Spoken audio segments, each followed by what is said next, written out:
وَنَبْلُوكُمْ بِالشَّرِّ وَالْخَيْرِ فِتْنَةً، جو زندہ بچیں گے مرنے تک ہم اسے آزمائش میں ڈالیں گے. کسی نہ کسی آزمائش کے اندر ضرور انسان مبتلا ہوگا. کبھی اچھی آزمائش آتی ہے، کبھی بری آزمائش آتی ہے، لیکن ضرور اللہ تبارک و تعالیٰ آزمائش میں ڈالتا ہے. جس طرح سورۃ العنکبوت کی آیت ہے وَلَقَدْ فَتَنَّا الَّذِينَ مِن قَبْلِهِمْ، اس سے پہلے لوگوں کو بھی آزمایا ہے.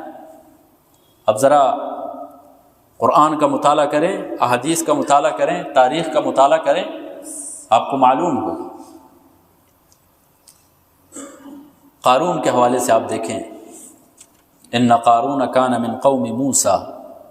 قارون جو ہے روایات میں آتا ہے، حضرت عبداللہ بن عباس رضی اللہ تعالیٰ عنہ فرماتے ہیں، ان کی تفسیر ہے کہ یہ قارون جو ہے حضرت موسیٰ علیہ السلام کا چچا زاد بھائی تھا.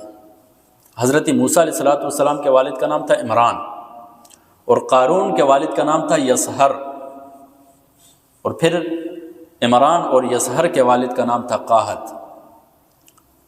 تو یعنی بعض روایات میں آتا ہے رشتہ داری میں تھا، بعض روایات میں آتا ہے چچا زاد تھا. اور یہاں تک لکھا ہے کہ یہ تورات کا جو ہے وہ حافظ تھا.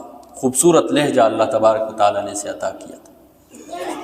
لیکن جب مال و دولت آیا نافرمان ہو گیا. مال و دولت کا کیا عالم تھا. قرآن مجید سورۃ القصص میں اللہ تبارک و تعالیٰ فرماتے ہیں ان قارون کان من قوم موسیٰ فبغى علیہم. قارون موسیٰ علیہ السلام کی قوم میں سے تھا. فبغى علیہم، اس نے ان پر ظلم کیا، شرک کیا، تکبر کیا، مختلف طرح کے ترجمے کیے ہیں. وآتیناہ من الکنوز، اللہ تبارک و تعالیٰ فرماتے ہیں ہم نے اسے خزانے عطا کیے تھے. کیسے خزانے تھے؟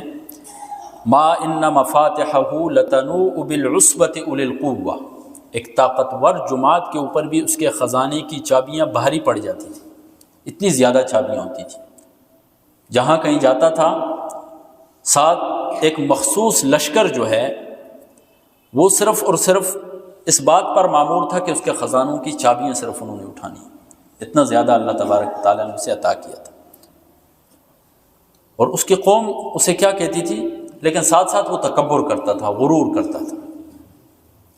اذ قال له قومه لا تفرح، اے قارون اتراؤ مت، اس زمین پر اترانا نہیں ہے. دینے والی ذات بھی وہ اللہ کی ہے، لینے والی ذات بھی وہ اللہ کی ہے. ان اللہ لا يحب الفرحین، اللہ تبارک و تعالیٰ اترانے والوں کو پسند نہیں کرتے. وابتغ فیما آتاک اللہ الدار الآخرہ، جو کچھ اللہ تبارک و تعالیٰ نے آپ کو دیا ہے اسے آخرت کے گھر کی طرف پہنچاؤ. ولا تنس نصیبک من الدنیا واحسن کما احسن اللہ الیک، پوری ان سے بات کی کہ فساد نہ پھیلاؤ، یہ نہ کرو، وہ نہ کرو. تو قارون کیا کہنے لگا، انما اوتیتہ علی علم عندی، یہ جو مال آیا یہ تو میرا اپنا کمال ہے، یہ تو میرے علم کی وجہ سے مجھے دیا گیا ہے. اللہ تبارک و تعالیٰ فرماتے ہیں نادان قارون یہ نہیں جانتا ہے ان اللہ قد اہلک من قبلہ، اللہ تبارک و تعالیٰ نے اس سے پہلے بھی لوگوں کو ہلاک کیا جو قارون سے بھی زیادہ سخت تھے، جو قارون سے بھی طاقتور تھے.